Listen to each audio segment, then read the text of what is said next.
power in the verse can stop me.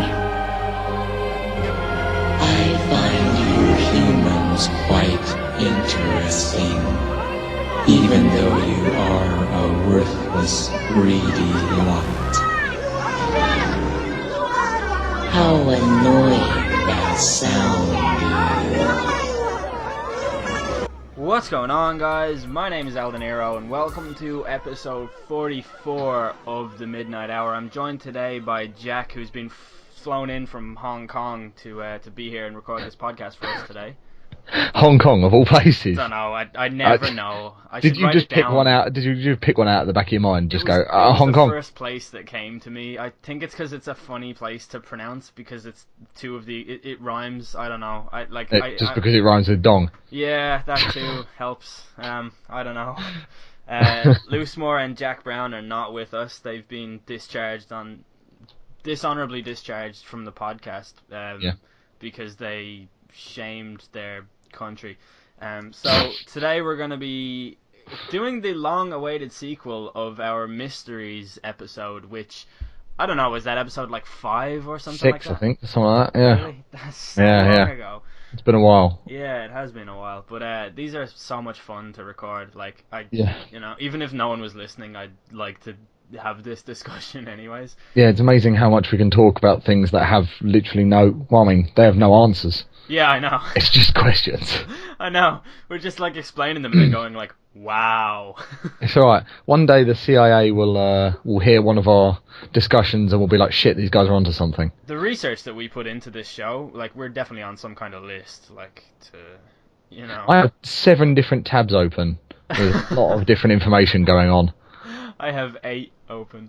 Yeah, exactly. I have 8 tabs open. I remember one time we were talking about doing like a bank heist. Episode, which we should actually do. We should do that as a how we do it. Yeah, I don't know, but I don't know. That definitely put us on a list. Yeah, but I actually did the groundwork for it. I'm googling it, and I'm definitely on the NSA red list. I'm pretty sure, but that's okay. A quick thing before we actually go into the episode. Have you been watching any of the stuff from E3? I haven't really. I've only waited until it's on YouTube and then picked up the things that I wanted to see. It's pretty much the best way to do it. Like Fallout 4.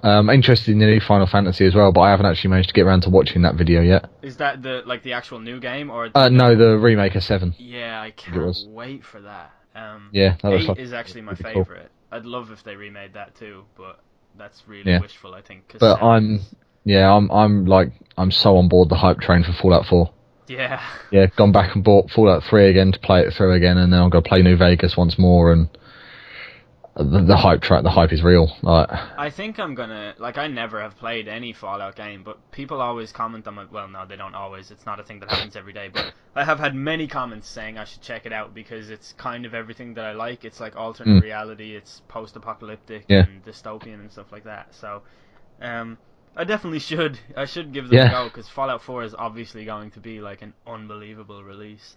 Yeah, are you familiar with the interface of how the game's played? Really, you interact with people and you've several different options. Yeah. But you've got something on your arm. You've got something on your arm called a Pip-Boy, and that's kind of your all of your basic stats, your quests, everything goes onto that. It's this like personal computer that's on your arm.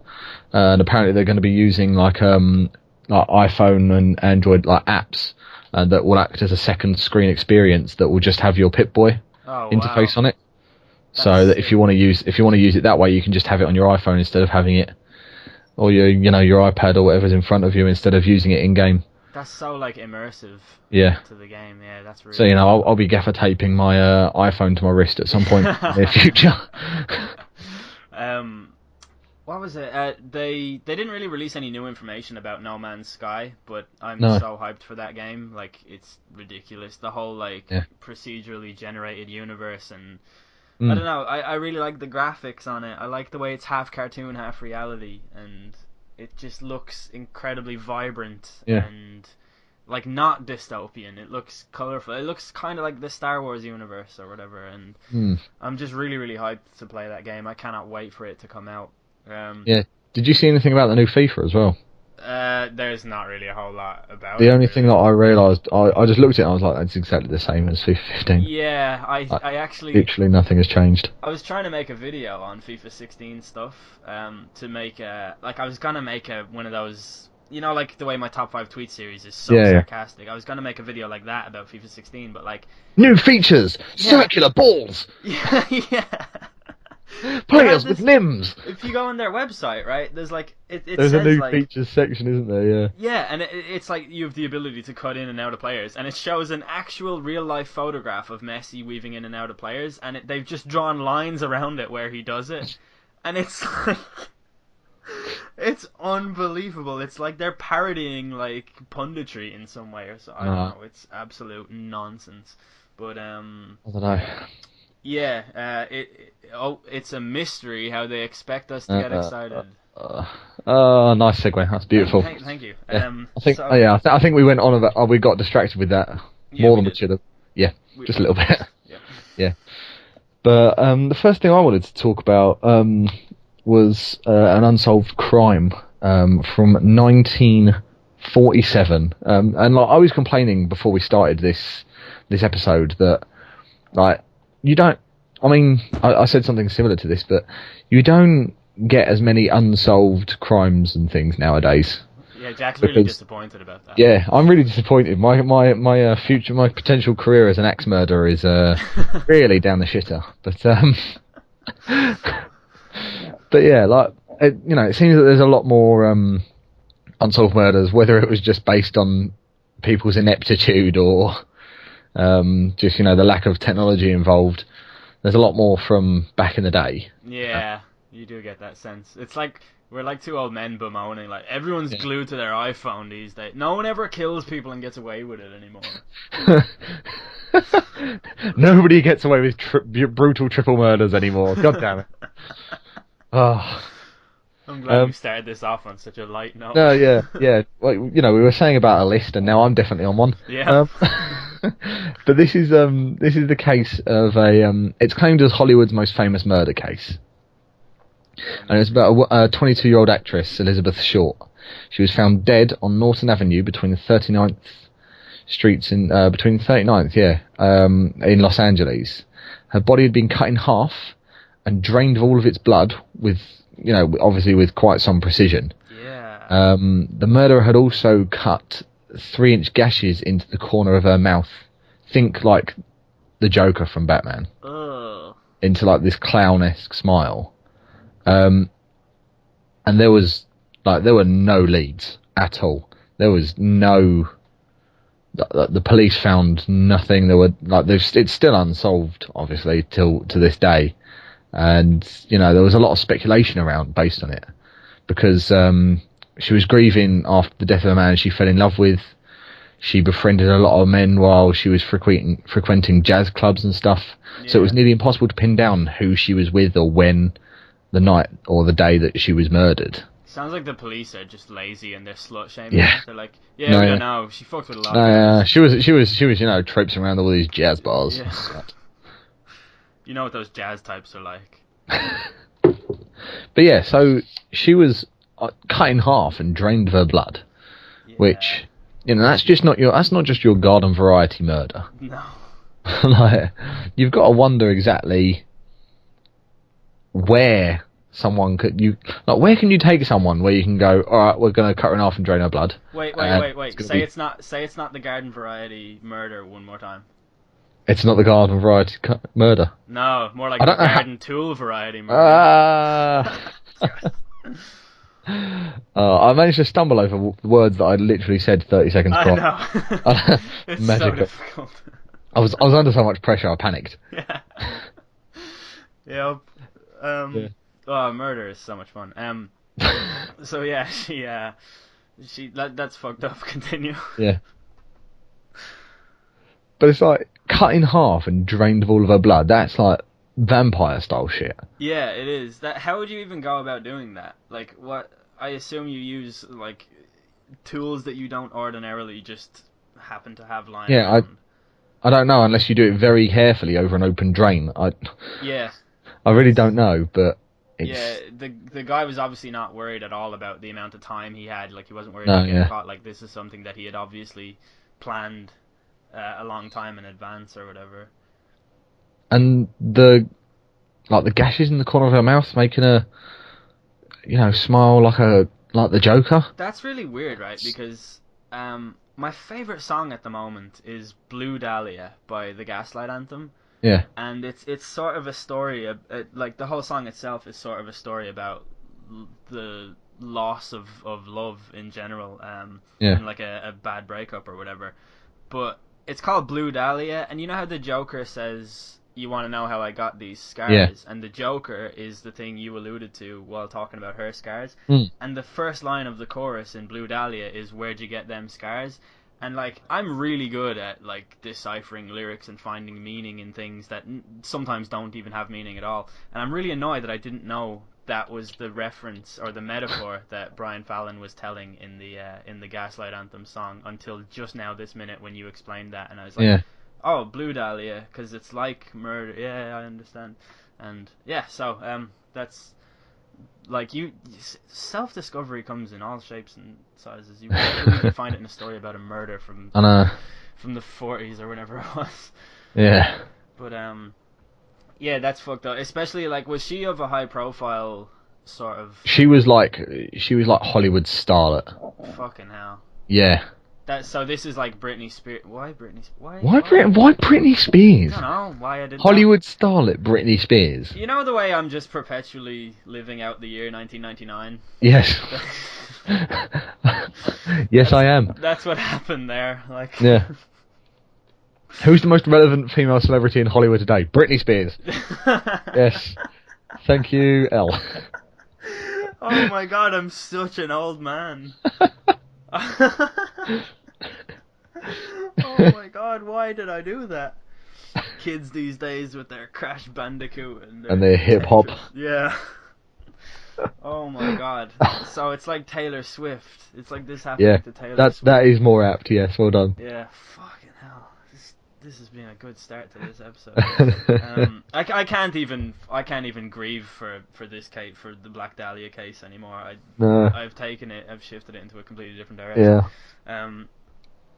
So yes, this whole story is. I wonder if it was the person who did it might have also had a high profile, because oftentimes you find that people in Hollywood could be very shady characters, but they have enough people in their pocket that they get away with it. Yeah. Like, especially if it was someone like a murder like that is generally a sort of obsessive thing, isn't it? Yeah. So like, it could have been someone who was close to her, or it could have been like a stalker type deal. Like the whole slashes in the mouth reminds me of like one of the stories that the Joker tells in Batman about why the scars were cut into his face. Yeah. She was grieving over this the man that she loved, and this other bloke that was obsessed with her and in love with her, just wanted to see her smile. So he cut her in half and drained of all her blood and put a smile on her face. What a nice guy. I know, friendly chap. Yeah. That's, I don't like things that make you. I don't know. Like, we think the world is a lot safer than it is in some contexts, and then other times we think it's a lot more dangerous than it is, and we don't realize how unlikely we are to come into such sort of travesty like that. But another story I was reading about was the Chicago Tylenol murders. Yeah. Which took place on September 29th in 1982, when 7 people in Chicago were like, they just dropped dead from cyanide-laced Tylenol capsules. Tylenol is a little bottle of pills. You take Tylenol. What does Tylenol even do? Tylenol, I think it's like a cold and flu. Yeah, that makes sense. Yeah. Seems to ring a bell, but I'm not 100%.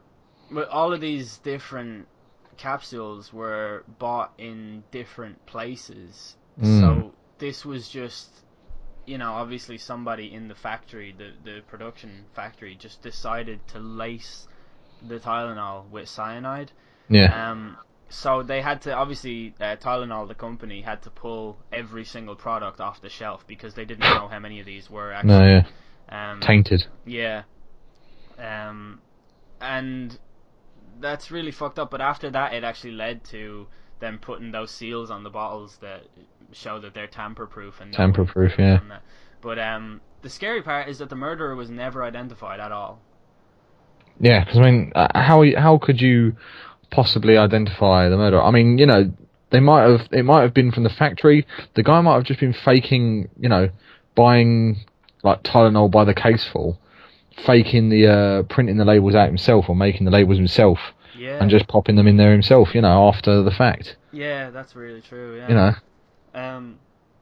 But what did we say? 7 people died. Yeah. One of the people that died was a 12-year-old as well. Which obviously it's more sad when a child dies. No, yeah. It's really fucked up though. Naturally. That, like, you kind of, I don't know if movies have done this, but oftentimes in my head I build a profile of the potential killer, and considering the murder, the guy was never, or well, I don't know why I say guy. Male, female, yep. The murderer was never identified, which kind of makes me think it was someone who thought to themselves, like, I wonder how easy it would be to kill a whole bunch of people. Yeah. And then just did that, and then afterwards they were like, "Oh shit! Like that got really out of hand. Yeah. Won't be doing that again. Like that's a bit much." I wonder if that was that type of deal. Yeah, maybe. I don't know. It's always, you know, obviously it's probably killing someone is.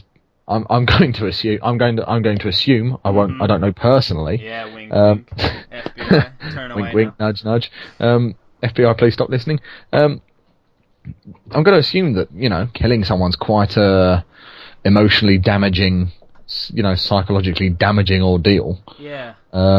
If you are sane of mind, obviously, if you're not particularly sane, then it's not gonna affect you that much. Or if you're a psychopath, then you won't, like, the emotions don't come into it because you don't have any, essentially. No, yeah. So maybe it was particularly. It could have been just someone that was particularly sane, you know, like because it's not, you know, you don't have. Oh, you've gone. The Skype call is cut out.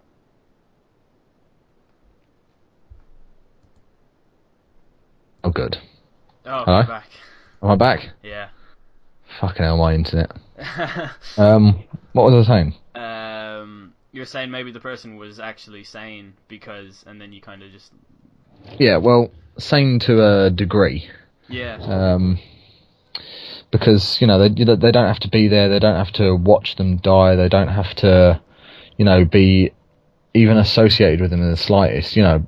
And it's a random killing. There's obviously no particular MO there as to who they're killing and why. I know what you're saying, yeah. So it's I just had a thought maybe it actually happened by accident and the person yeah, maybe. But like, how do you accidentally lace capsules with cyanide and not report that as a thing that you've done? Like, it kind of reminds me of like the monster with 7.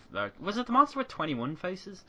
Yeah, something like that. We talked about it in one of the earlier episodes, but that was a kind of a similar thing where it was someone affecting a mass production of product and ruining it and costing a company millions in that way.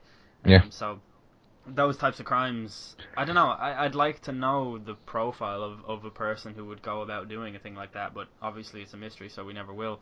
But that's just an example of how, you know, things like that can just happen sometimes, and that's really scary to think about. You know? Yeah. It's kind of like it's the extreme version of you going to a restaurant and complaining about your food and being served new food and eating it like fully expecting someone to have spat in it or something.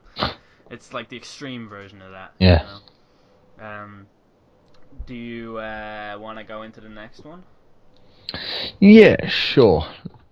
I am fascinated by, and this is such a different way to take this, I'm fascinated by just like things like Stonehenge and Easter Island. Yep. Yeah, because like everyone just accepts that Stonehenge is there and it's, you know, and it's there for a reason, but we don't, like, nobody knows especially why. You know, they're up to like 4 tons. Like, they weigh up to 4 tons each stone. Yeah. And they've been they were transported about, as far as I remember, about 150 miles. Like, they came from Wales. Like, the rock is, like, you know, indigenous to Wales. which, like, and when it was built what? Was it 3,000 years ago, something like that? Yeah, and then moved and rebuilt. Is that? Yeah, I think it was built 5,000 years ago and then moved about 3,000 years ago. Or something just ridiculous. That bit is especially crazy, I think, because that means that the people who moved it understood the significance of it. Yeah. But for some reason we're like, no, not in this place. Somewhere else. Why not over here? Yeah. In a couple of thousand years, this would be a great tourist attraction if we just put it way over here. Yeah. That's crazy. Like, how do you A, build it in the first place, and B, move it somewhere else? That thing is always, I don't know. Is that actually an accepted fact though? I think so, as far as I'm aware. That's fucked up. But I can understand how they could maybe get the rocks to stand up.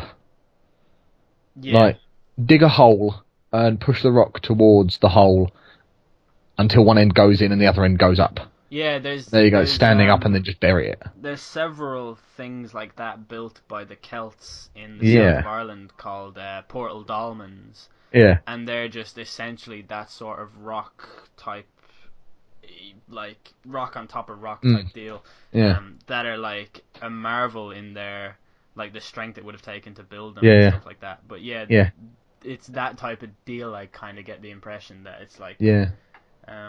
But I've never understood the significance of Newgrange. No. Because, like, there's a thing in Ireland, Newgrange, Stonehenge. Because there's a thing in Ireland called Newgrange, which is like kind of a burial site. For, they mummified bodies there, as far as I know. Okay. But it was built so that there's, like, tombs in there. And there's this passage that goes the whole way through Newgrange. And on the shortest day of the year, the light shines through the sun as it's setting, shines through the corridor at Newgrange and illuminates the entire, like, passageway. Yeah. And this is like, it would have required like an actual unbelievable knowledge in astronomy and things like that in order to actually create that. And that was created, I think, before Stonehenge.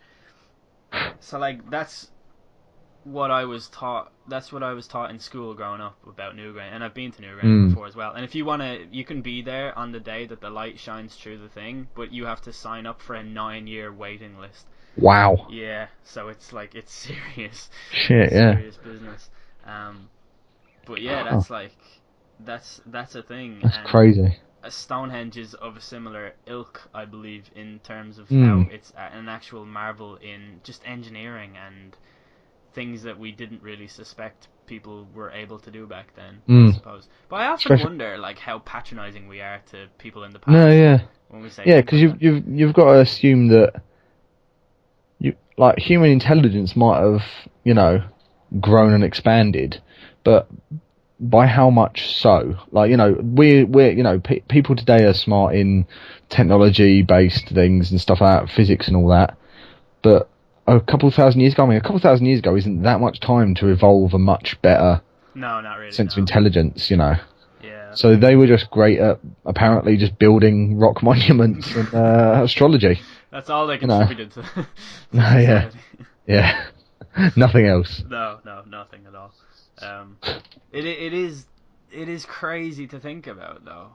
There's a lot of there's some guy, I can't remember his name off the top of my head, and it's really disappointing me. I think his name is Ken something. Just Ken. We'll call it Ken. But he believes that, like, there were several different. There have been several apocalypses over the last few thousands of years, and there's been, like, civilizations that have built themselves up an awful lot, and then they've been, like, hit by a comet or whatever, and like knocked back down again. And he thinks that's why there are so many things like that we don't understand. I don't really believe that, but it's an interesting theory. Yeah, I mean, I think something like a disease would be more, like a plague or something that sweeps through an entire civilization. But that's a bit extreme. And surely you'd see like they'd figure out traces of that from, genetics, DNA, and all that. Yeah, like the Black Death. Yeah, exactly. Like that killed like I don't know how many Yeah. people, but then like even like the Irish potato famine was responsible for literally halving the population of Ireland. So like there are plenty of ways you could explain a mass sort of like not quite extinction, but like apocalyptic event. And yeah, it's very likely that we would actually know what it is. Yeah. What I think is like really interesting about Stonehenge is that Stonehenge like isn't an anomaly. So, it's an anomaly as the way it's designed, but it's not the only like large, seemingly impossible by our standards rock sculpture kind of deal. Yeah. Easter Island and like some of the pyramids are just ridiculous. Like obviously they know how they built them, or they can, almost pretty accurately theorize how it was done. Yeah. But the sheer amount of manpower is like ridiculous. It is actually phenomenal. Yeah. Yeah. Did you know that the pyramids weren't even built by the slaves? Weren't they? No, they were built by contractors. Huh. Which I only like found out about that like not so long ago, and I think I actually ranted about it on this podcast, being like, really? So why the fuck was I taught this in school? I was worried that was going to be like a Qatar 2022 joke. Oh no! I thought, are you going somewhere with this? Am I going to sound very stupid? It was genuinely built by contractors. You don't think they had contractors back then, but they did. They just signed it with a leaf on some parchment. That's how it worked. But yeah, they were actually hired workers. Yeah. Wow. Little side note there, something to tell your teachers in school. Yeah, slap them in the face with knowledge. Yeah, bitch. Be prepared to be able to get facts up though before you can just go, well, some guy on a podcast told me. No, trust me, everything I say is absolute truth. I've never been wrong. Ever. I know, and even when I am wrong, I just shout louder than the other person until I'm right. Hashtag Bill O'Reilly. But yeah, I saw an article in the Onion like a couple of months ago saying experts now agree that Stonehenge was originally built as a tourist attraction, and I thought that was great because that's what it is, and no one really understands what it is or why. It's just like, oh wow, that's really cool. There it is. There's a bunch of rocks over there. Yeah. As much as I'm fascinated by Stonehenge, I haven't been. Have you? To have a look at it. No. You never go to the places that they're in the same country as you though. No. Mostly because I don't believe in the. I believe in Stonehenge being a wonderful thing, but I don't believe in the wonderful thing of it costing like 30 quid or something ridiculous. Yeah, that is ridiculous. Because I know that I will go there and go, wow, this is really amazing. I've just paid 30 quid to look at stones. Yeah. Who decided that that's what they would charge you to look at a bunch of rocks that were placed in the field? Know. Yeah, that's fucked up. This fucking country, huh? I know. We're in different countries. The dogs. No. Yeah, I know. Yeah, they charge us for this. They don't murder people anymore. It's I know. No one gets away with murder anymore. Ugh. No. This country. I really like Easter Island though. Yeah. That's the island that. Where is that? Is it in the near South America? Around there? The coast of Chile, I want to say. Yeah. They did like I was watching this documentary once that was surprise about the future of Earth and how we're doomed essentially. Yep. And there was a section in it where this woman was talking really passionately and explaining what happened in Easter Island and the fact that they had a sort of a self-sustaining society there. This is beyond all of the cool head statues and all. Yeah. But like they chopped down the last tree on Easter Island for wood or whatever, and like then they all just died. Like they used all of the resources on the island and then were left with nothing. It's like in Age of Empires when you're looking around at your thing to see what everyone has done, and there's like 5 woodcutters all standing there with their hands on their hips and no trees left to cut down. And you're just going, shit. Yeah, and then they just died. And the woman was like, what was the person who cut down the last tree thinking? And then she went into this metaphor about how that's what's happening to us and that's what we're doing to this planet and everything. But it was very poignant and very evocative and stuff. And I've always sort of enjoyed hearing about Easter Island ever since then, because they were in a way an almost perfect example of a society that was self-sustaining and things like that. And they fucked it all up. No, yeah. Apparently, and I was reading this just before we started. Apparently, they were quite the geniuses at moving those large heads, because for anyone that doesn't know how the pyramids were built and how they got those massive stones to where they wanted them to be. I was gonna explain this, but I couldn't, so I'm interested to hear how you're gonna go Yeah, about this. yeah. Good luck. Here we go. So you start with let's just assume that this rock is already on a bed of say 10 logs.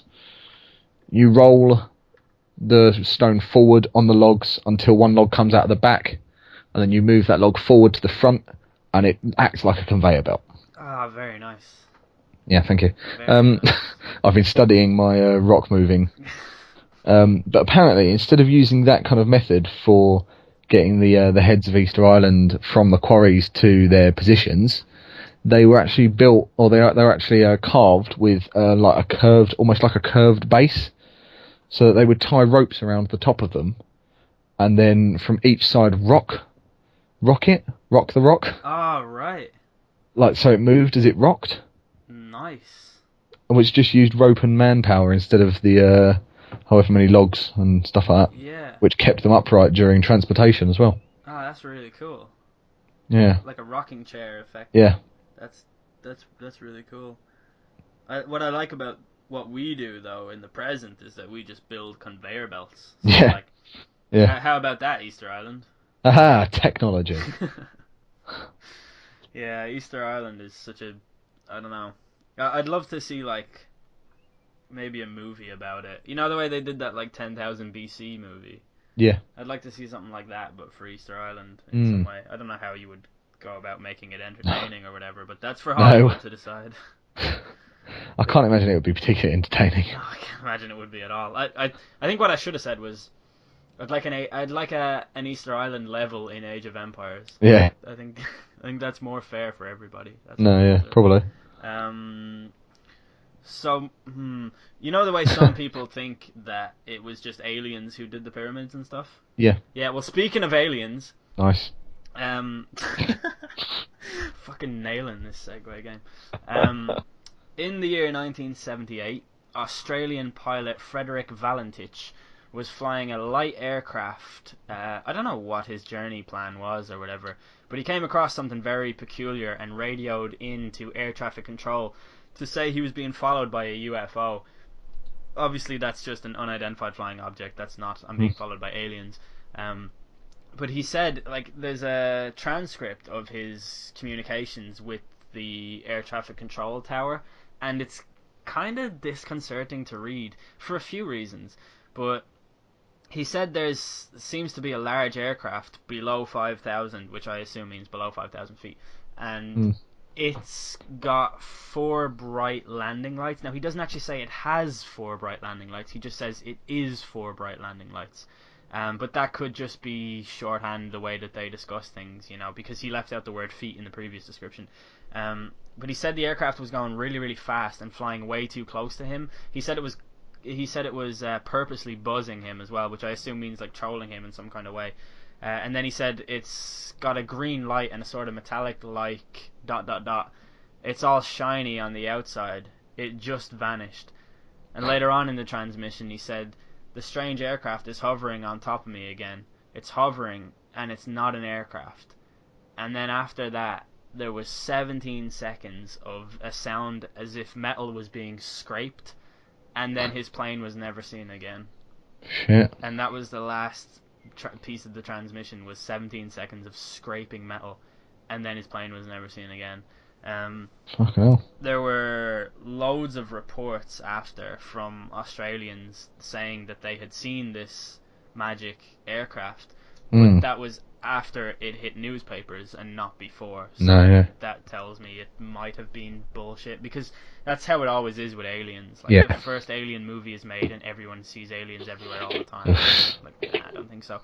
But this is right. I think his transmission sounds strange, but I haven't heard it. But the way he says that strange aircraft is hovering on top of me, it's hovering and it's not an aircraft, makes me think that maybe he was a bit nauseous at the time, or lightheaded, and like didn't know what he was doing, because the leading theory is that he was flying upside down over water, and what he was seeing was his reflection. But I'm not sure I really believe that. That just sounds a bit too. I don't know. That it sounds. I don't claim to be very knowledgeable about how aeroplanes fly. As far as I'm aware, they're magic. But That's correct. it sounds like flying upside down would require quite a lot of skill. Yeah. Quite a lot of concentration. And if he was feeling like nauseous and, he wasn't quite right there, surely he wouldn't have the capacity to be able to fly upside down. Too. And like, if GTA is anything to go by. Oh yeah, it's impossible. Yeah, so. Yeah. Like, this doesn't necessarily have to be an alien story, but either way, I don't like the fact that his plane was never seen again, and that we never got to the bottom of his transmit. Like, it could have been it could have been a fucking hot air balloon, or something that got lost in the wind or whatever. But it is very, very creepy at the same time. I don't know, like, there's so many reports and claims and sightings of like lights in the sky and things like that. Wasn't aliens. Yeah. Was it? Was it? Who knows? When you were reading it, I don't know. I just thought, what if he faked it just to disappear, and he was creating his own disappearance. Yeah, actually, I hadn't even considered that. Not necessarily crash the aircraft, but parachute in the aircraft, crash it into the ocean, and I don't know, like parachute down onto a mysterious island just off the coast of Australia. It sounds a lot more. That sounds quite easy, actually. Let's just do that. I like the idea of the secret island. It makes me think of the Simpsons one where they send Mr. X. Yeah. Did you know that? What does he say? Spanish and Italian are the same language. That episode is so good. But yeah, I never actually thought of that parachuting out of the plane thing. I don't know. I'm not like knowledgeable as to whether that's even possible. Yeah. Whether he could be flying high or low enough to kind of because I mean, think about it. If he leaves the plane's engine running and just jumps out, obviously it's going to start to dive. But how far will it get away from an island? Say he jumps out just above the island and parachutes. Let's just assume straight down. How far is that plane from 5,000 feet going to travel just into open ocean before it crashes and sinks forever? Yeah. I don't know. That's true. But, like, I don't know. What would even your motive... I think if he had any motive to do that, it would have been published as... Because generally people don't just disappear. No, yeah. For no real reason. Yeah, there's usually an underlying reason. Yeah. And it would be publicized in some way, I think. I don't know. It could just be that he went crazy. Maybe his petrol thing was leaking and it went to his head and he... Maybe, yeah. Yeah, it could be anything like that. But I have a great segue here if you actually have chosen... Oh, no, yeah, please. Okay. No, please. When you were saying about a guy parachuting out of a plane and then abandoning it for his own personal gain, I was thinking, who would do that? Surely there is no example of someone doing that before in real life. Go on. And then I thought of the story that... I thought that you had this one. I thought you were just going to take it from No. there. No? No. I'm completely in the dark here. Really? Yeah. DB Cooper? Oh, shit. Oh, dear, yeah. Whoops. Yep. Well, that is embarrassing. I set you up very well for that. Yeah, you really did, and I just completely forgot about that. And before this whole thing started, I read this story to Elle because I'd never heard. Yeah, out loud because I'd never heard it before. Yeah. Oh dear me. Oh Christ. Do you want to take it? Yeah, sure. So, You're very close to parachuting out of your bedroom. No, yeah, I am just jumping out the window at the moment. I've got all warm and sweaty. Jesus. In 1971, Man known only as DB Cooper, or I think he gave his first name as Dan. Yeah. He got onto a Boeing 727 from Portland going to Seattle, and he was dressed only, as a casual businessman, wearing like a plain black suit and a trench coat with sunglasses and carrying a briefcase. He called over a young air stewardess and gave her a note. She thought that, he was just flirting with her, and she didn't read the note immediately, and he said, you probably want to read that note. When she kind of, questioned him, he told her that he had a bomb, and, that he wanted $200,000 and 4 parachutes. So, they land in Seattle, and he's given the 200,000 and the 4 parachutes. They take off again, and, after a while, he jumps out the back of the plane and is never seen again. I like this a lot. Dun dun dun. Yeah, it's one of the ultimate mysteries. Yeah. Because he was never seen, his body was never found, nothing like that. No trace of the money was ever found.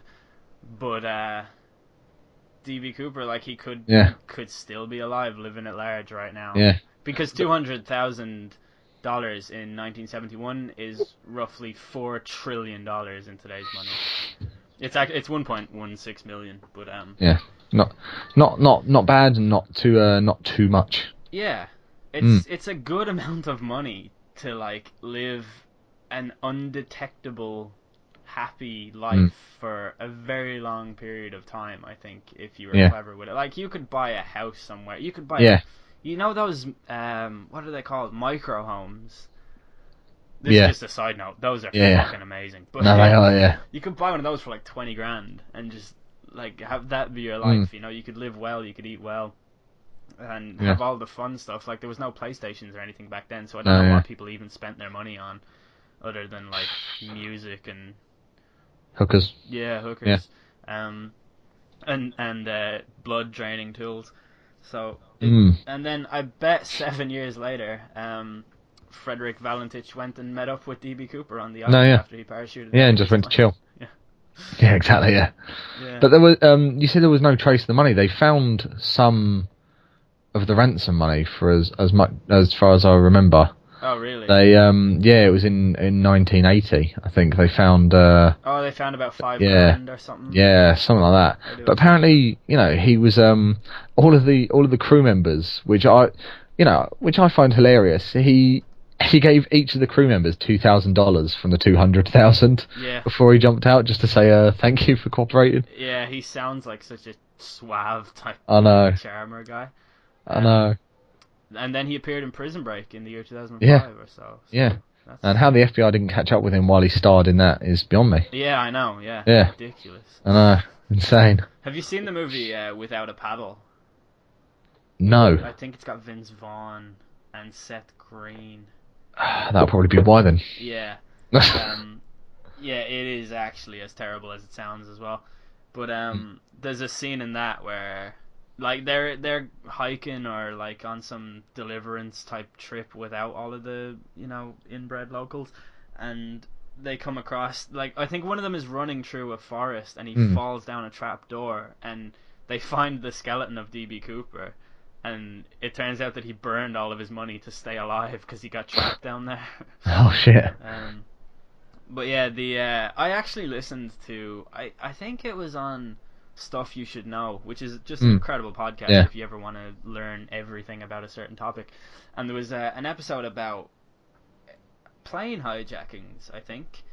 But the way they described it and the amount of cases they spoke about was that, like, in the 70s, like the late 60s and the 70s, hijacking a plane was actually a surprisingly common occurrence. Yeah. And they used to do this thing where, like, all hijackers would ask them to land the plane somewhere, wherever is nearest to them.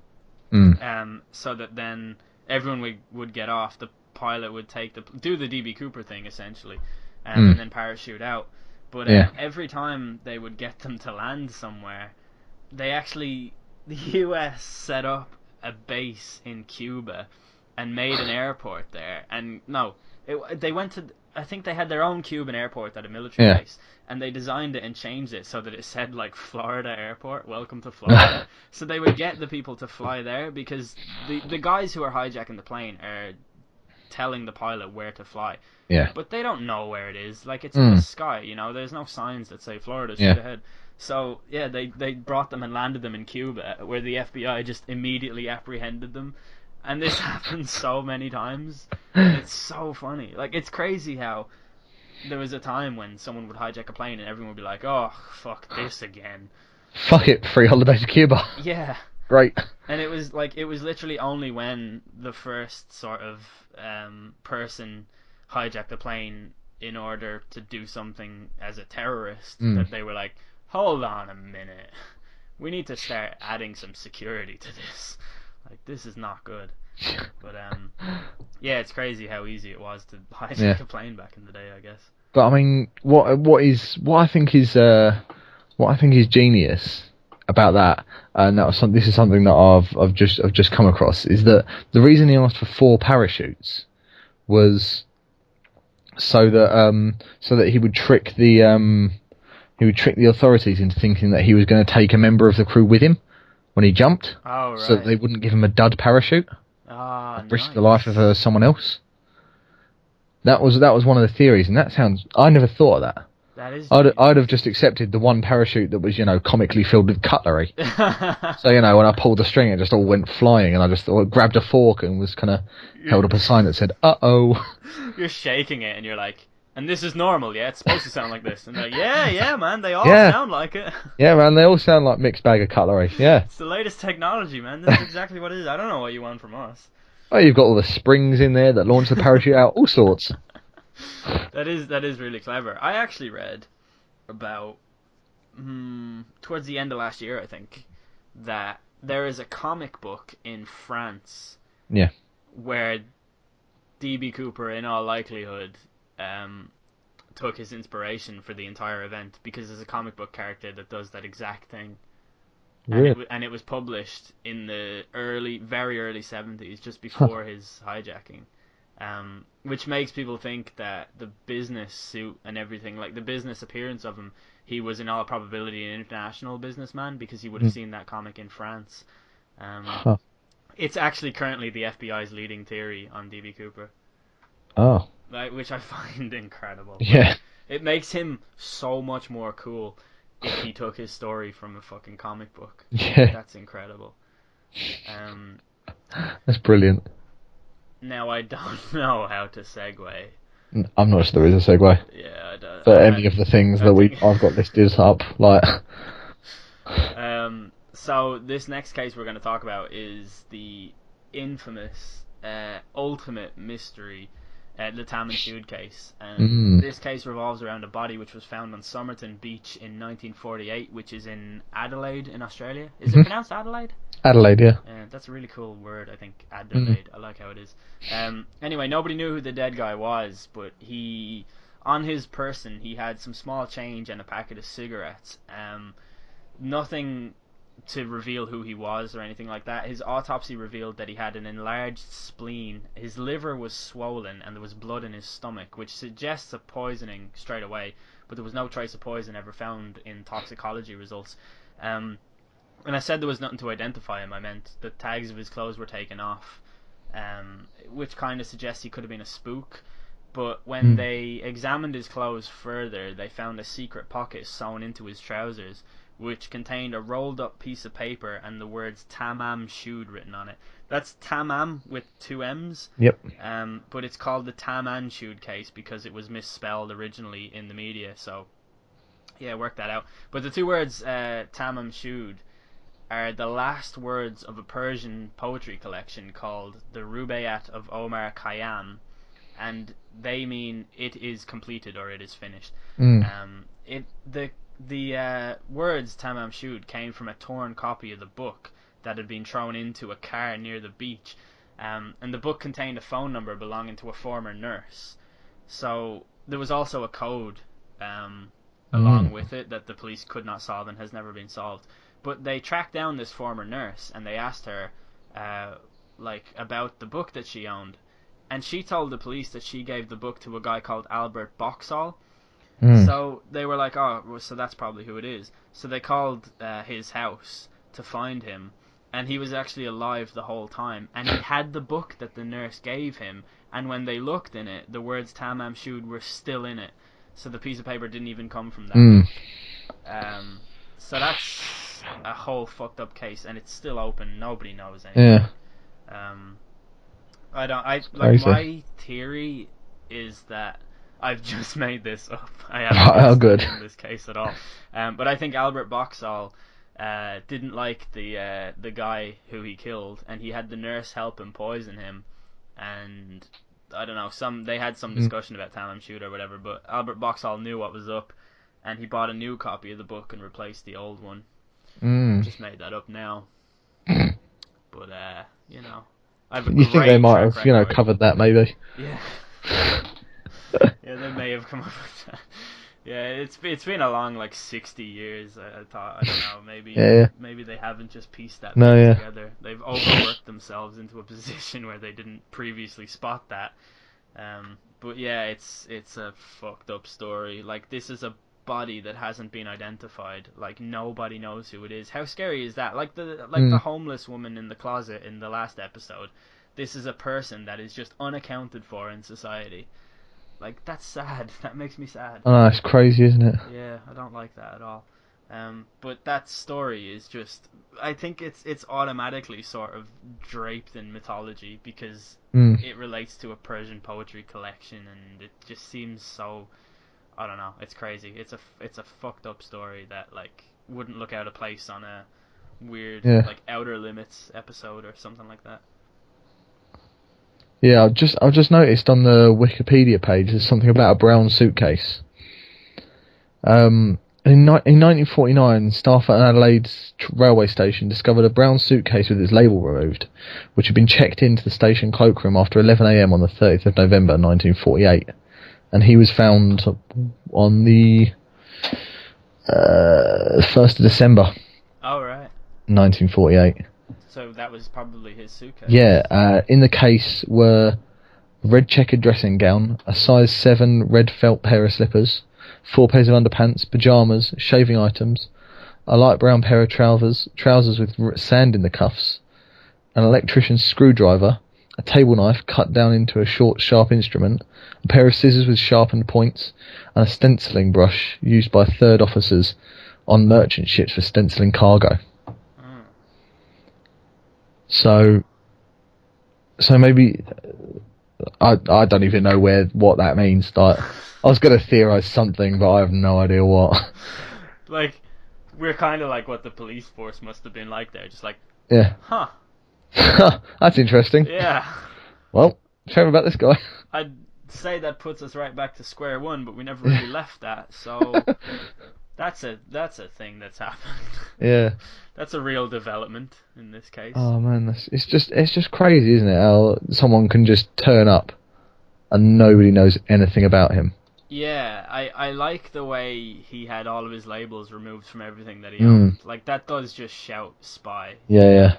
I wonder were there any tests they could have done to determine where a person is from? Because he was a white male in Australia, so he probably didn't look out of place. But I wonder if he had some kind of American heritage or...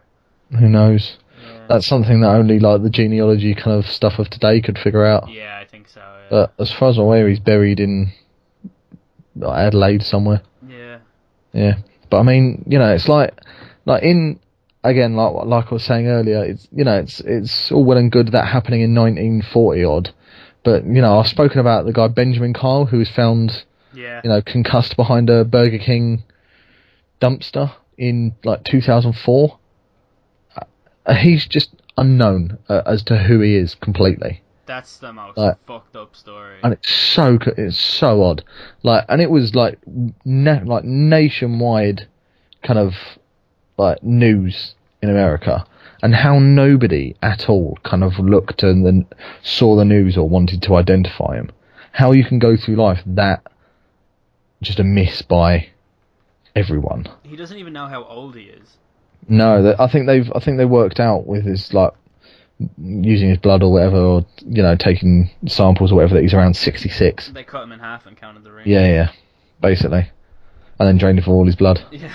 He's secretly a 1940s Hollywood starlet. Yeah, that's right. Oh, it all comes full circle. Yeah. Yeah, the Benjamin Kyle thing does blow my mind every time I hear it. It's so I don't know.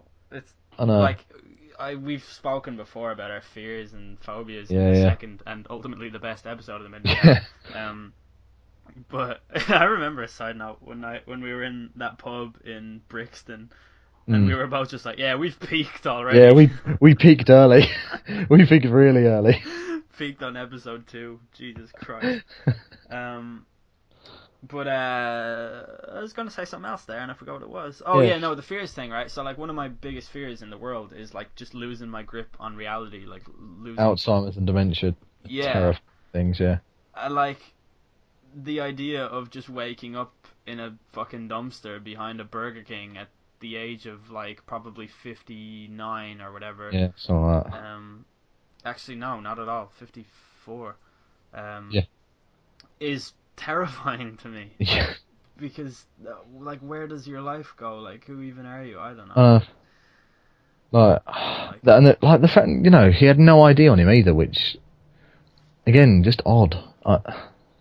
How could that, like, you'd imagine that even if he was from that local area, that, like, they could just look in the houses, like, the abandoned houses or the houses where there's no one living, like, does that not get accounted for at some point? No. You'd think that there'd be, like, a house nearby where it skips a mortgage payment, and then they can go, alright, let's check all the houses that have skipped a mortgage payment since this guy turned up. Yeah. But no. Why is there a documentary made about him? Yeah, there is, I think. But I think it was made by, like, a college student, so I'm not sure of the quality. Ah, yes. That's probably shit. Yeah, unfortunately. Yeah, I watched that Catfish documentary quite recently. Yeah. I thought it was good. That's a good laugh. Yeah, I don't know, they all seem like decent enough people, I think. There's so many, like, people saying it's a hoax or whatever, but I don't really think it is. I'd say they played up to it for sure, but definitely. All documentaries. Yeah. Speaking of house fires, on Christmas Eve in 1945, I haven't even told you this one, Jack. No, you haven't. I'm even more in the dark than the whole DB Cooper thing. Yeah. The house belonging to George and Jenny Soder burned to the ground on Christmas Eve. How tragic is that? After the fire, 5 of their children went missing, but they were presumed dead. But at the same time, nobody ever found any bodies. There was no smell of burning flesh. It didn't seem likely that they were killed in the fire. The fire was ruled as an accident and was attributed to Christmas tree lights. But the electricity in the house was still working when the fire started, so that's unlikely as well. In 1968, George and Jenny Soder received a bizarre note and a photo, supposedly of their son Louis. And the envelope was postmarked from Kentucky with no return address. The Soders sent a private investigator to look into the matter, and he was never seen again. And that's the whole story. I've read a few different accounts of this over the last few years, and it is so fucked up that somebody... Like, I know there was reports of a grey-haired man who I think cut the brakes on one of their cars or slashed the tires or did something a few days before all of this happened. And then there was a huge fire, like, and then their kids go missing, and they get a photo of their kid, like, 23 years later. Yeah, that's mad. That's not right. Like, but, like, I mean, half the kids weren't even young. No. Like, one of the kids was 23. Yeah, that's the really... How do you kidnap a 23-year-old man? That's why... As well as a 16-year-old. Like, no sense at all. The only way I could see that being possible is if they immediately got the smallest kid and were like, you come with me or this kid gets it. That type of deal. Like, I don't know. I don't know. But other than that, like there's been no reports of like abuse or anything like that against George or Jenny Soder. So like there's no real incentive for these kids to, well, seemingly, I don't know. It's again because it's in the 40s. You can only speculate. Like if it happened nowadays, you'd have reports of this spread across every corner of the media, and lots of people would have already made their minds up and stuff. But we really have nothing to go with here other than the ability to say this is fucking weird. I know. I'm reading another thing that claims that there was like the mother received a phone call. There was a phone call at midnight after they'd all gone to bed, and a woman asked to speak to someone that she didn't know who she was. And when the mother told this woman on the other end of the phone that she had the wrong number, the woman laughed and hung up. Mm-hmm. And then she noticed that all the lights were still on downstairs and the doors were all unlocked. Oh Jesus. Yeah. And then it said, she'd barely fallen. I don't know if this is all, made up and added, but it says that she'd barely fallen back asleep and she had a thump on the roof, followed by the sound of something rolling. Fucking hell. Jesus.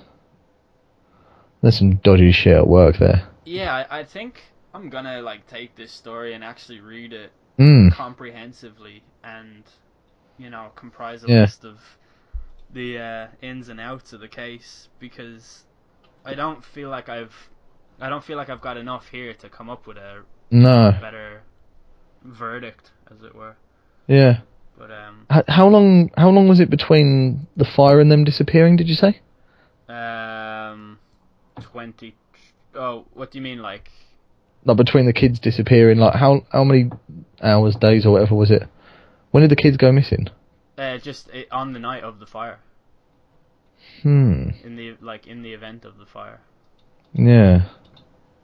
So did this guy come along in a ambulance and say, or something? Say, come on, kids, get in. We're gonna go get you treated, and then just drive off with him in the back of a fake ambulance. I think maybe. The ones that went missing actually. The oldest one was only 14. Ah. The oldest was 14, then 12, 10, 8, and 6. So they all. Where did I get 23 from? Because one of their sons is 23. Ah, okay. And another one of them is 16. Yeah. But they weren't taken. It was the youngest ones that were taken. So I don't really know how one would go about doing that. I think this might be one of those stories where the initial police report has a lot of contradicting evidence in it, so the actual overall story that we get to read is hazy at best. Yeah. But I don't really know. The mother ran into the neighbor's house to ring the fire brigade. Yeah. So it's just crazy, how. It took 45 minutes for the house to burn down. Wow, that seems very, very fast. I don't know. I don't have a reference point for how fast houses burn down. Well, it's America in the 40s. So yeah, they would have all been made of wood. Yeah, likely made of wood. Yeah, though most of them still are. Yeah, it's true. Yeah. Yeah.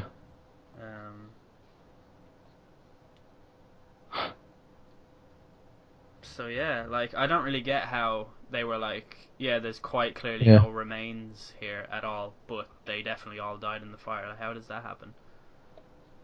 I don't know. There was a bus driver who saw fireballs being thrown onto the house before the fire started, which explains the thump and the rolling. Probably a Molotov cocktail of some sort. Something like that, yeah. That's crazy. This story is freaking me out. That's crazy, isn't it? Yeah. In 1949, the dad and some of his friends dug up the site of where the fire was to look for any remains and didn't find any. Yeah. That's really fucked up. I don't like this story. No. I'm gonna properly read through this, and I think we should discuss it in the next episode. Yeah.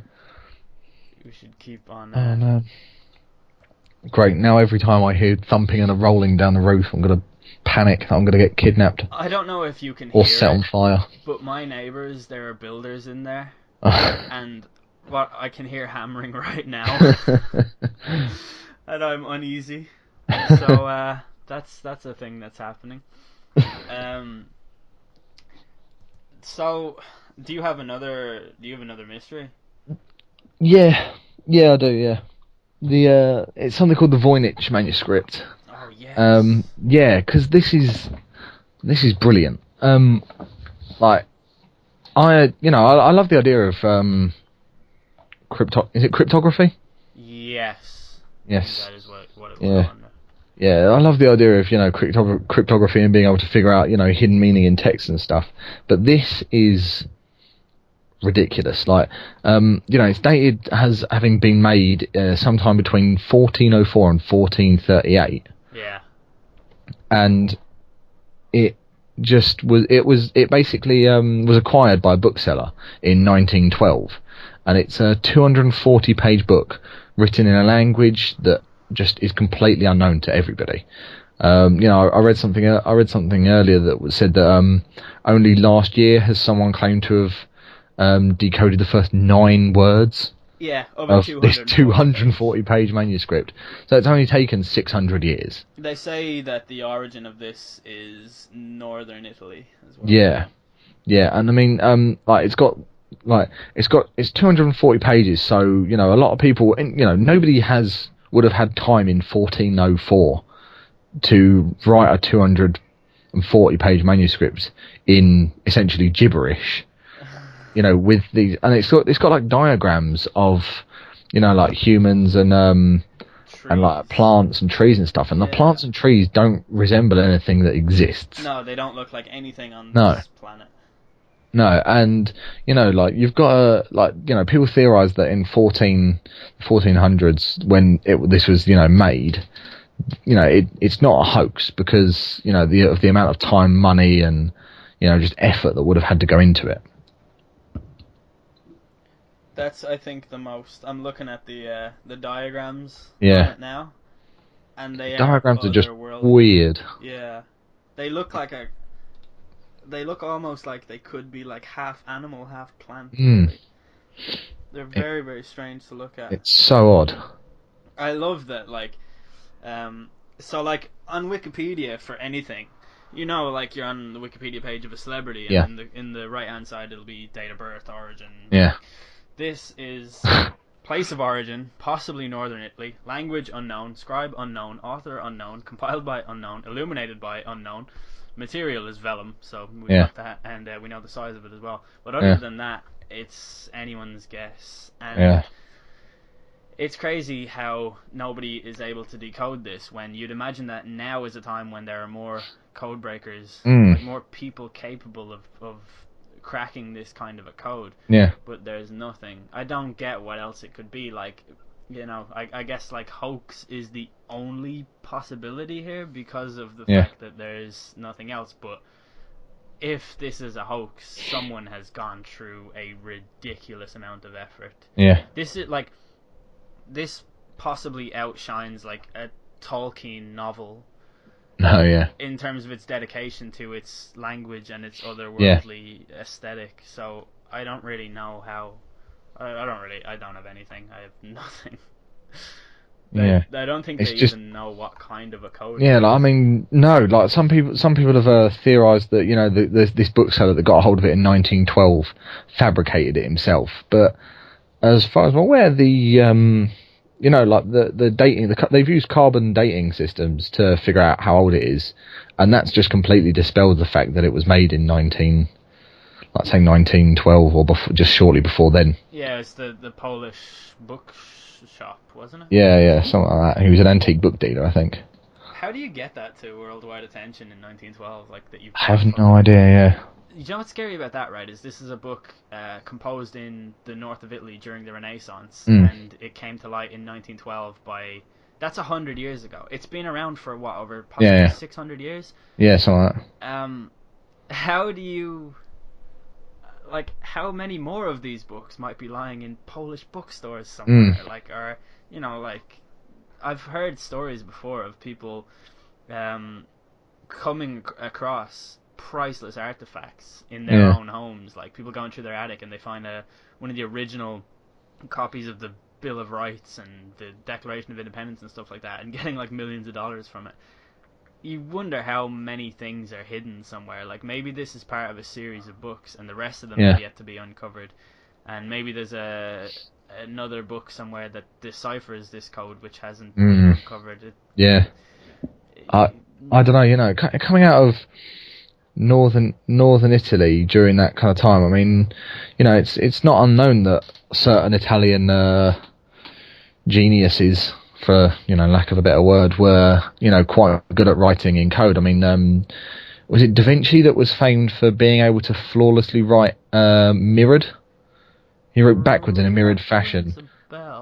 All of his diaries are written backwards in this mirror hand that can only be read if you hold a mirror next to it. What the fuck was that Da Vinci guy on? Like, I know. Tell me about it. He did not sleep at all. Like, there's reports that like he hated sleep because he felt as if it just got in the way waste of time. Productivity. Yeah, that's literally what he thought, was that sleep was a waste of time. Like, and he goes and fucking invents a helicopter like 700 years before his time. Like, get a fucking grip of your life, man. I know. He was probably on some serious methamphetamine. Oh yeah, you imagine so. Yeah, or at least like opium or. Something insane. Yeah. But. Yeah, like the Renaissance has huge like cultural significance because of things like this, and it makes me wonder if it is just some like a fantasy novel. Yeah. Because I don't think that would be impossible, but the leading sort of argument against it being a hoax is that it is just too sophisticated. Like it's too. Yeah. People can. There are people who decipher codes, and they can look at codes and tell immediately if something is gibberish or if it isn't. Yeah. And people generally don't agree that this is gibberish. So, like, I don't know. Yeah. It's just crazy. I don't know. Yeah. It doesn't make sense. And no. I don't know. I don't really know what else to say. No. There's not even a good sort of... although it was actually referenced in Assassin's Creed Black Flag, but other than that, like, there's no... I don't know, I'd love to see... I really missed... the TV show The Outer Limits? Yeah. I really missed that show. I wish they'd bring that back, or something like it, and just have, like... I want to see stuff like this referenced in... Not like fucking Dan Brown fiction or anything, but... I don't know, just some kind of alternate version of what it could be. But, yeah, I don't know. It's crazy. I mean, is there any argument or any credence to be lent to the argument that those plants are of the aquatic type? I mean, it's possible. I don't know how well vellum holds up underwater.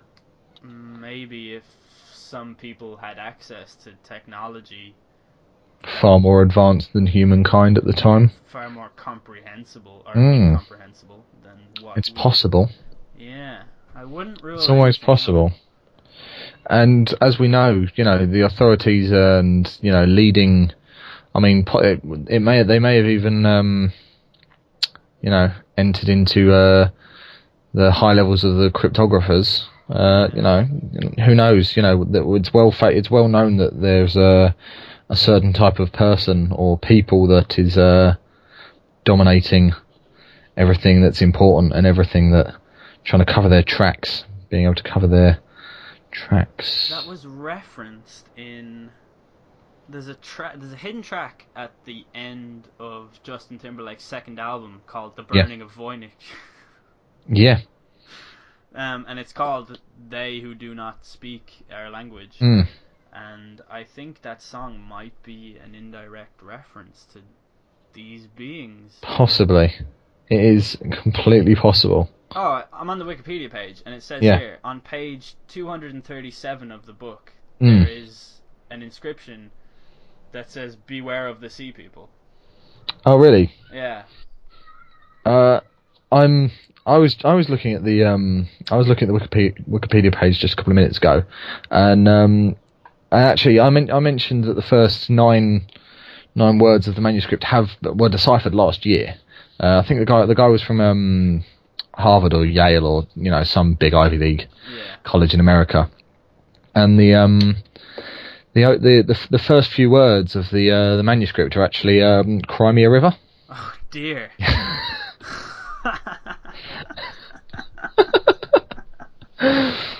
So yeah, it's all coming together now.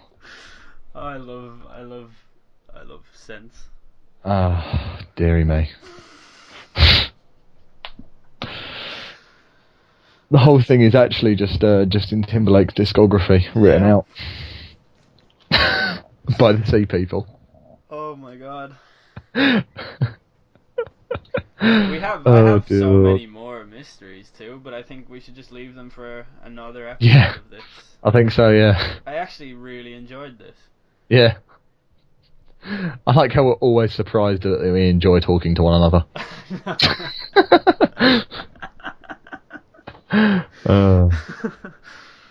you know what, actually? You're not that bad. Surprise, surprise. Neither are you.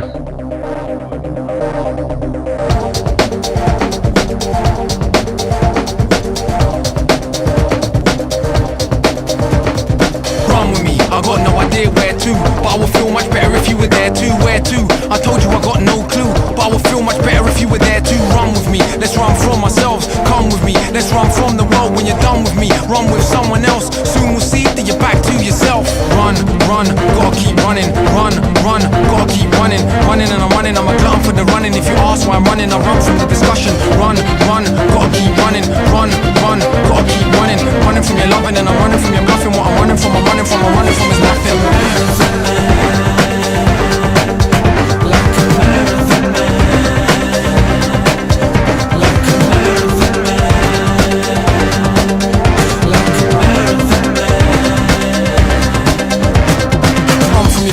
Police are coming, run from opinions cause they mean nothing. Run from applause, run from the hecklers, run from the line and run from the guest list. Run from the stage, run from the show. Where we're running to, nobody knows. You're running from death, then we run from life. Running from wrong, then we run from right. Run past dreams, running from fears. Run past smiles, running from tears. Running from the moment, we run past years. No one knows what we run from is. Just run, gotta keep running. Run, gotta keep running. Running and I'm running, I'm a glutton for the running. If you ask why I'm running, I run from the discussion.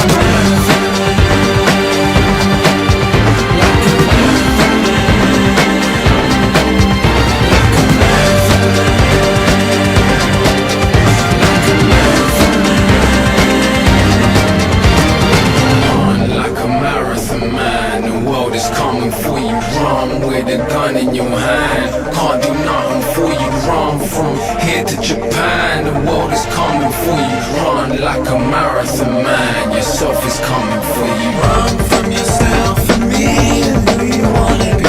Run from your childish dreams of our equality. Run from yourself and me and who you wanna be.